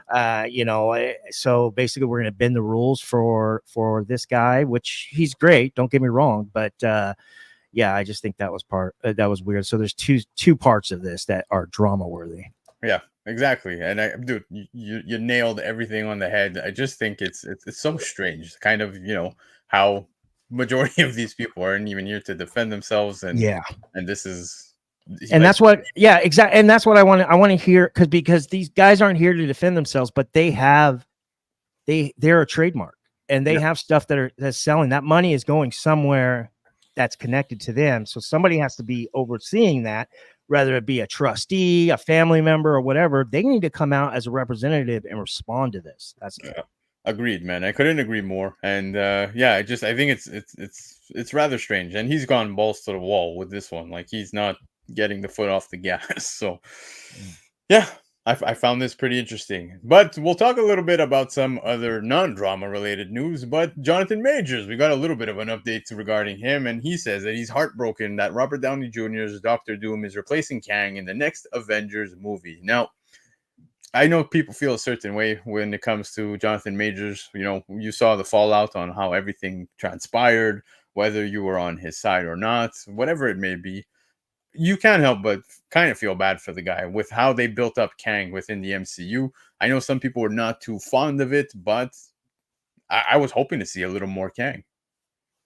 Yeah, I was hoping to see a little more Kang with Jonathan backing it. I really like Jonathan Majors, but he was found guilty of reckless assault in the third degree, and the harassment as a violation. So I mean, it's not like everybody's accusing without any proof to go with it. It's actually, it's there. So it's amazing that he's even being considered at all. I mean, a lot of these guys are guys and women are canceled, and we don't hear from him for years. So at least he's trying to put his nose or hand in the fire and see what comes out without getting burned. But I would have liked to see Jonathan Majors Kang continue. I'm interested to see how the MCU is going to get around that. Yeah, agreed, man. But from a story point of view, you know what I mean? Yeah, I think with the way Loki season 2 ended, it's almost well enough to write off Kang just with that, right? So we'll see. Like you said, we'll see how the MCU plays out. Chia Pet saying they are never bringing Majors back. Love Kang, but he messed up. Sucks because I was so high on him. So yeah. It's unfortunate. But anyways, let's dip into this because you brought it up a little earlier. Now, I'm actually halfway into the season. I'm really enjoying it. I was watching it last night, and like I said, there was a certain man who decided to call me and keep me up till 4 a.m. Leftero, shout out. But yeah, man, Batman Caped Crusader returns the Dark Knight to his roots in the animated series follow-up. Now, I'm really enjoying it. I do agree that the Penguin stuff is hard to look over. It's hard to get around. It's hard to get by. But besides that, I mean, I'm genuinely enjoying it so far. I've yet to finish it. I'm loving everything I'm seeing. It is a very good, well done show. So I'm interested. Yeah, 100%. I'm not really a big animation person. It's really hard for me to watch animation and stay dialed in. I mean, it was hard for me to get through Bad Batch. It's just tough. Into the Spider-Verse is different. I don't know. It's just like a different feel. A lot of this Batman, HBO Max stuff, the animation stuff, from the DCU, the new DCU, I should say, is really good. It's the art on the animation's great. The storytelling is pretty close to phenomenal. But when it comes to that Penguin stuff, I really like it because, I mean, I don't know. This is a total stretch here, but Todd Phillips' Joker, okay, is a completely different live action continuity universe, okay? Yeah. And along with Batman and the Penguin, the Penguin, I guess you could say tie-in or whatever you want to call that. I can totally see where they're going. and they might not be, but I can see where they're going. I can see them clashing these two universes. They'll have to speed up the timeline on the Joker, but I could totally see those two universes continuities clashing, and I would love to see that because I am excited for Joker too. Yeah. One of the things going into this that, obviously I saw the Penguin stuff prior, but it didn't, not that it fazed me. I was a little puzzled by it. But I think the main thing was Conroy, right? Kevin Conroy having voiced Batman for the longest time. And we all grew up with Kevin Conroy, right? Doing the voicing. And now the new actor, what's his name? Linklater? Hamish, something like that. Dude, the guy kills it. He does a fantastic job voicing Batman. So yeah, I gotta say, man, so far I'm pretty impressed. Cool. Yeah, but I know you don't enjoy animated so much. So yeah, yeah. It's not that I don't enjoy it. I mean, I do enjoy it. It's just hard for me to. It's hard for me to stay dialed in, man. I like reality stuff. So yeah, for sure. Yo, Ferdy's in the house. What's going on, Ferdbird, brother? Appreciate you swinging by.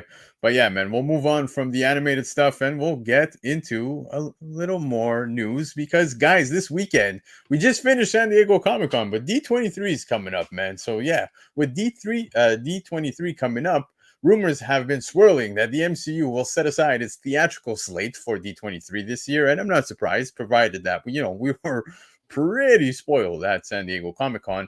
But instead of focusing on its upcoming TV, instead it's going to be focusing on its upcoming TV projects. This comes following the studio specifically showcasing its movies at San Diego Comic-Con, like I just said. Now, if this is the case, and Marvel Studios on Disney Plus takes the stage at the Disney Entertainment Showcase, fans can likely expect updates on titles like Agatha All Along and Ironheart. There is even the chance, with its release date set for next spring, fans in attendance get a special look at Daredevil Born Again as well, which I really hope we get to see that. Ironheart, it was up and down. I know that, it got pushed, so I'm hoping we do get an update on that. But one thing I'm hoping we get some news on is the actual Vision Quest thing. I don't know if you remember that stuff with White Vision. Oh yeah. I've been high on that stuff. I've been creating content on that White Vision stuff for probably pretty much the last 12 months. Yeah. I'm really excited for that. I mean, Vision is, I would say, a B+, A- level character. So it's not like, it's not like Hulk versus Wolverine.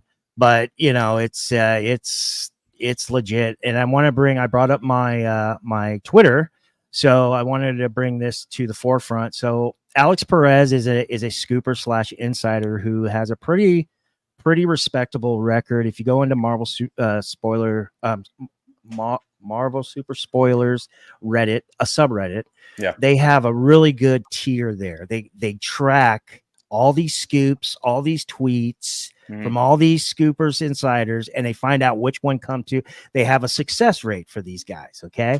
And Alex Perez is one of the better ones, and he is saying, I mean, I don't know if he's circled back, but he was saying about 3 weeks ago that Avengers versus X-Men is coming. And I was saying this was before San Diego Comic-Con. I didn't think they would announce it at San Diego, but I said I wouldn't be surprised if they save it till D23. But these are the keys right here. If you guys are speculating on X-Men versus Avengers versus X-Men, A versus X. Yeah. Personally, there's the modern stuff, okay, but I like the vintage stuff better, For instance, this is X-Men 9. This is your first meeting of X-Men and Avengers. You actually get the first appearance of the Marvel version of Lucifer. It's relatively cheap considering, in my opinion, by the way. Yeah, we actually had it on Buy the Dip, and we had it on there about 3 months ago, and we thought it was a good play. I did bring up the Avengers versus X-Men, and then when the tweet came out about 3 weeks ago, and they went and spotlighted on Marvel Studio Spoilers and subreddit, I said, okay, there might be a little bit of attachment to the smoke. Yeah. So I went ahead and put this out before San Diego Comic-Con, and I wanted everybody to know. So this is your first meeting of X-Men Avengers, first Lucifer in the Marvel universe. Yeah. Here is the continuation of an Avengers versus X-Men story. This is X-Men number 45. This is part 1 of the battle versus Avengers versus X-Men in the guts. And then the actual full appearance would be here in Avengers 53. You get on the cover X-Men versus the Avengers. It's a Buscema, it's a Roy Thomas story, Buscema cover. And I believe it's the first time the X-Men appear in the Avengers title. So I thought that was a pretty interesting thing to bring up when it comes to D-23 approaching. Yeah, for sure, dude. And, you know, like you said, there's already the talks of the Avengers versus X-Men. I think all the books you highlighted, dude, especially the first meeting of the Avengers and X-Men, you can get it. It's not cheap. It's not cheap, but relatively cheap considering. That's all I'm going to say. So if you've got the money to spend, you can get yourself a very, you know, like you showed up. You just showed what, a 5.5, right? Yeah, dude, that I'd totally be game for. So there you go. Rocksteady's in the building. Rocksteady, we actually spoke about you over in the market report, showed you nothing but love talking about a certain book. So yeah, definitely go check that out on the replay. But let's keep it rolling. We're gonna get into one more thing before we get back into the drama stuff, because yeah, let me tell you, there was drama. Game Informer's shutting down after 33 years. This is heartbreaking, bro. For a gamer perspective, magazine collector perspective, Game Informer has so many great books, especially if you're a video game, comic, magazine collector. And, you know, we just recently saw a little bit of a spike with, I forget which issue it was, but it was the Game Informer with the, you know, Super Mario Wonder with, you know, the elephant Mario and stuff like that. That one picked up too. But yeah, man, Game Informer shutting down after 33 years. That's a downer. It's a bit of a blow for the gamers and of course, you know, magazine collectors. Yeah, I don't really buy a lot of games. I'm more of a Christmas time's around and my sister's like, what should I get you? I'm just like, just give me a PS5 game. You know, it's I do that. But yeah, but on the flip side, you know, going on this, you know, based on this story, it's kind of a bummer to see any kind of retailer in pop culture or anything that we collect and or invest in or enjoy playing, collecting, going down like this. So I agree, man. But guys, keep an eye out because I believe the last issues, it's effective immediately, by the way. So I think the last issues are going to be coming now. So yeah. But all right, let's get into some whackness that's been going on in the community. San Diego Comic-Con, unfortunately, myself and Rich did not have the opportunity to go, but apparently there was human trafficking busts that resulted in 14 arrests. I don't know if you guys saw this, but yeah, man, law enforcement officials in California said they have arrested 14 people and recovered 10 victims during a human trafficking bust at San Diego Comic-Con convention. Now, I'm not going to get into the full details of this, but what's interesting here is that they say that, you know, officers worked undercover as sex buyers to identify potential victims and arrest their traffickers. They also posted undercover advertisements soliciting sex to catch and arrest sex buyers. In total, 14 sex buyers were arrested. 9 adult potential victims of sex trafficking were recovered and offered social services, as well as one 16-year-old. Dude, this is nuts. Like, we know this goes on obviously in the world, but you wouldn't think, you know, San Diego Comic-Con, you know what I mean? Like us that we go to these conventions, I think that's the last thing on our mind, right?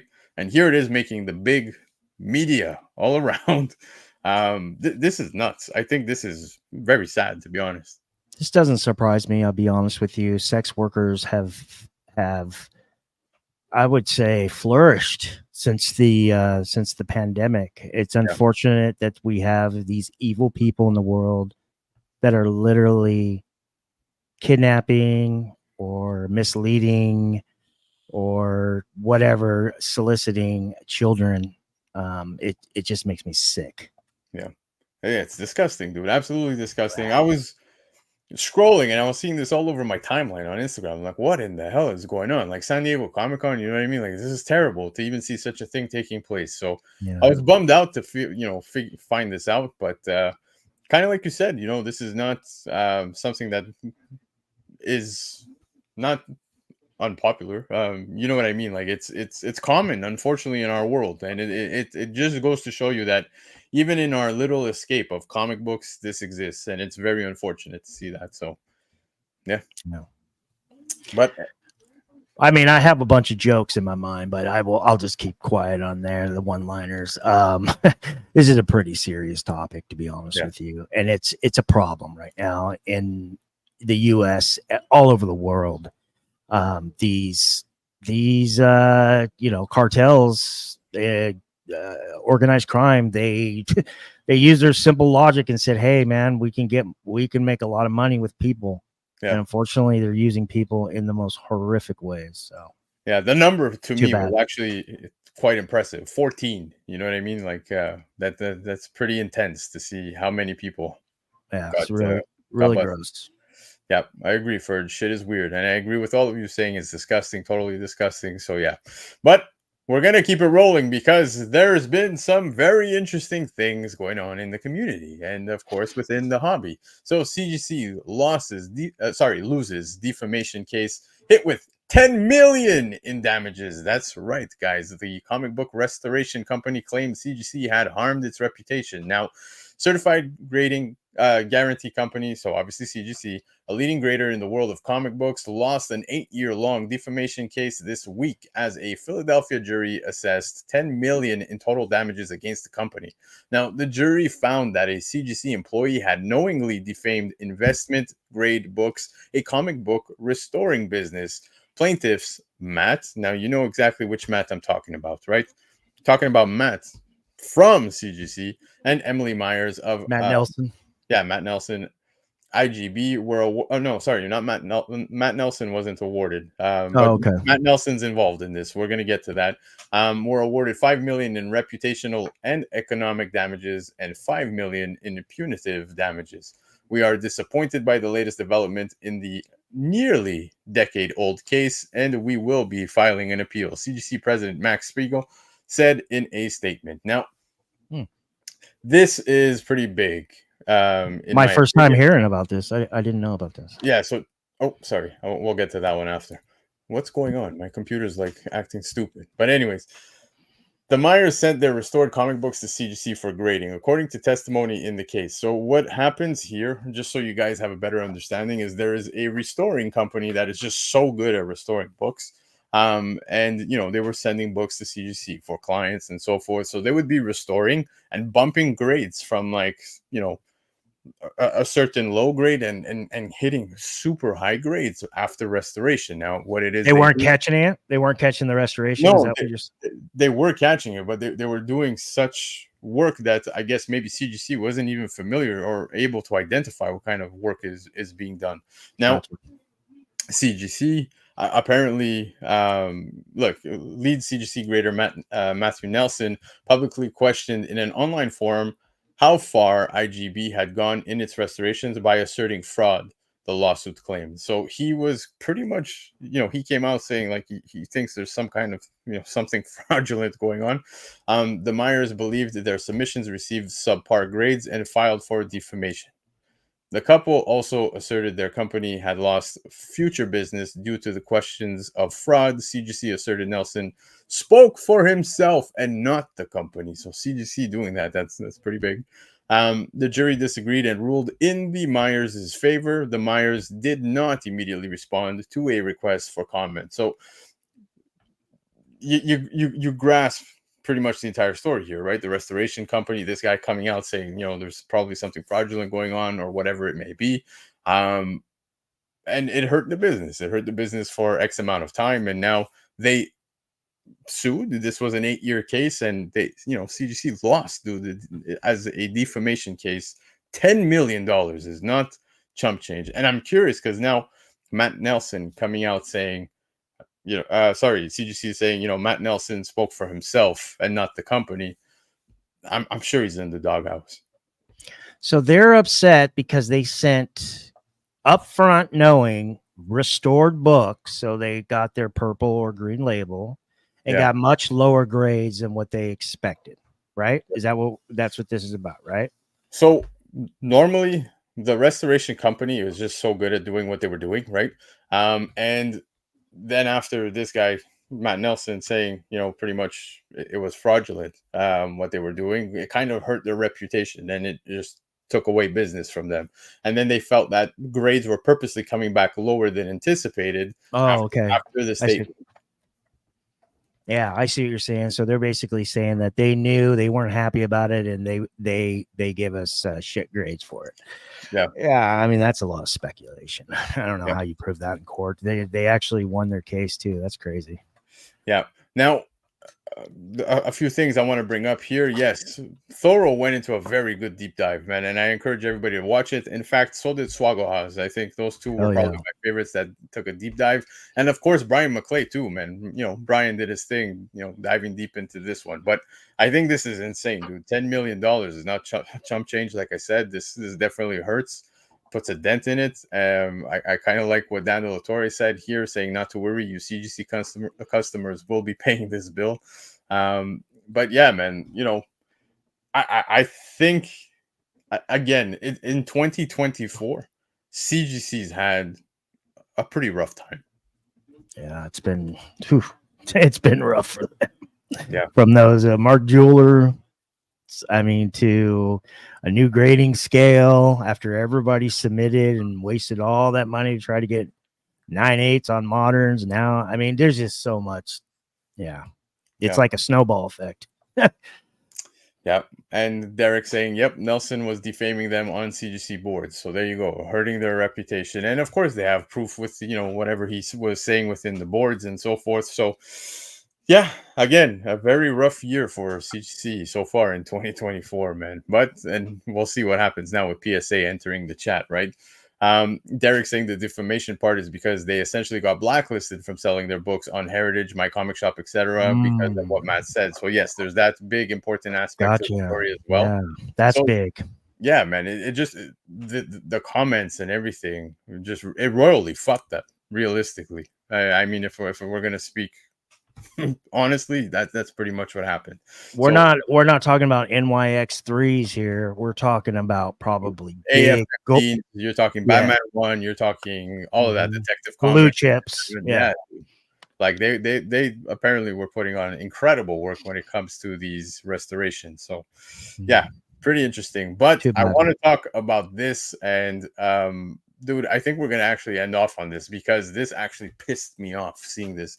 I don't care how you guys feel about, Kaepernick. For those of you not familiar, Colin Kaepernick was an NFL quarterback for the 49ers. And, he wants to help people make comics by eliminating the people who actually make comics using AI. Exactly.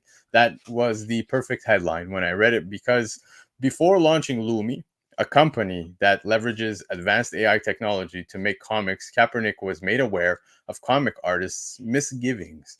So Lumi MI, just to give you guys an idea of what we're going to talk about, Colin Kaepernick raises $4 million for Lumi, an AI platform aimed at revolutionizing comic book creation and publishing. Lumi empowers creators with tools to independently create, publish, and merchandise digital and physical comics. Venture capital firms and notable angel investors back Lumi, highlighting its potential to democratize storytelling. Addressing industry barriers, Lumi aims to provide financial stability and creative control for comic book creators. Fuck you. I don't believe this shit. I think this is complete trash, especially when it comes to comic books, dude. You want to eliminate the creators, the actual creators, the artists, by using what they've put together to make, this AI shit. Dude, I feel a certain way about AI. As you can tell, it's clearly boiling my blood. I don't know how you feel about this. I have mixed feelings, but this is the way I'm looking at it. And it's probably not going to be the most popular opinion, but it's kind of like my way of on the outside looking in. So I don't understand why we can't both coexist. Yeah. If it's one way of looking at it is like, hey, these artists that have been with Marvel, the big two, indies, Kickstarters or what have you, they are starting from scratch and building their way up, building their brand, kind of like how we do on YouTube as content creators, but they're doing it for a monetary reason or a career reason. Why can't we both coexist? Why can't we continue doing what we've been doing for decades and have this as well and let the people decide. I just don't like the words of eliminate and stuff like that. That's a little aggressive.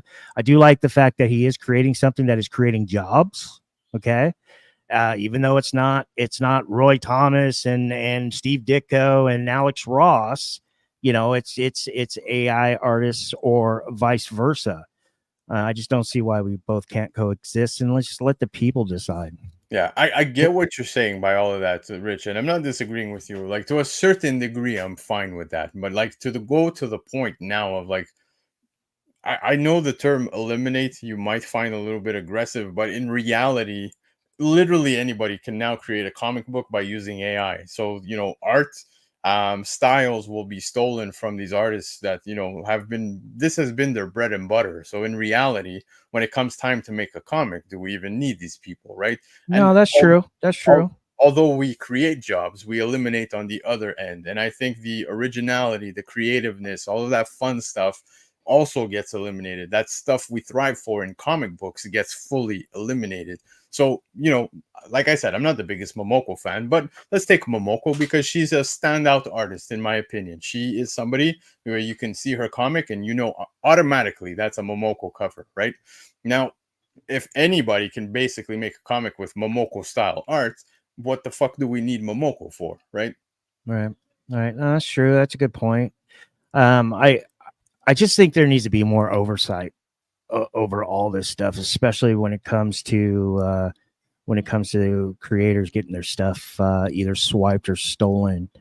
Yep. And also in the market, I think there needs to be more oversight in the market. You know, this whole first full versus cameo. I think there just needs to be some kind of oversight committee without the comics code coming back. But yeah, this is unfortunate that if people think that this, you know, if people believe, I shouldn't say that. People have a strong belief that this is going to steal other people's art. There needs to be some kind of oversight on that. And it needs to be, like I said, I don't see why we can't coexist as long as the AI has its own original art. Yeah, now that I'll agree with at 100%. In fact, when it comes to the actual artists themselves, like example, I don't know, maybe, you know, tomorrow morning you and I wake up and we're like, fuck it, we're gonna write a comic via AI, and we're gonna have the AI engines running the artwork for us. What style you want? Oh well, you know, I really liked Ward's stuff, so I want to use Ward. Okay. I think if you're gonna go that route, Lumi AI, you know, at least if you and I say, well, I want to go along the lines of Ward, make a selection of artists you like, and if you use, you know, along their style, they get a kickback of some sort, financial. Yeah, Right? that's a good point. I like that. You can, like you said, find a middle ground, but at the same time, I think it really sucks to see that we've come to this point in time as, you know, fans of such a hobby, because personally I will pick up a comic and I enjoy reading. Michael Baker is gonna have a boner because I'm holding Spawn 1, but I enjoy seeing, you know, that art, bro. I enjoy reading the book.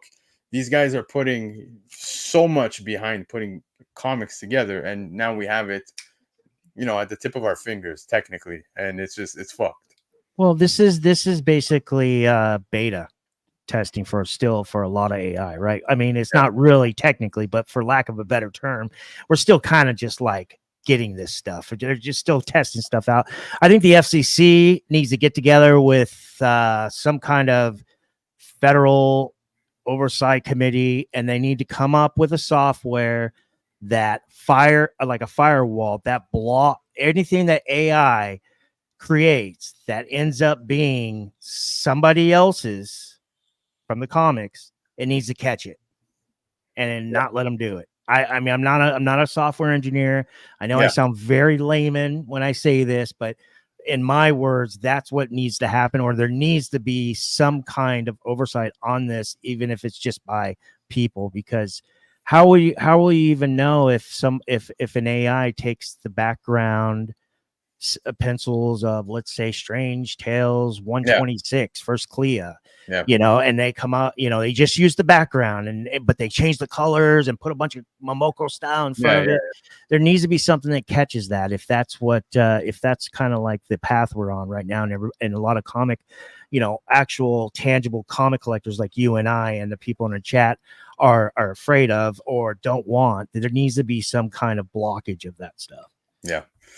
I agree, man. Well said, man. But yeah, it's just I saw this and I was beyond puzzled by it. So I'm curious to see how this story continues to unfold. So I'll be keeping an eye out. But guys, that was the show. Appreciate everybody swinging by. Of course, Rich. Now you saw us talk AI. You saw us talk a lot of hot topics, the market report and FOC. So if you're catching the replay, please comment below. Let us know what you guys think about all this fun stuff.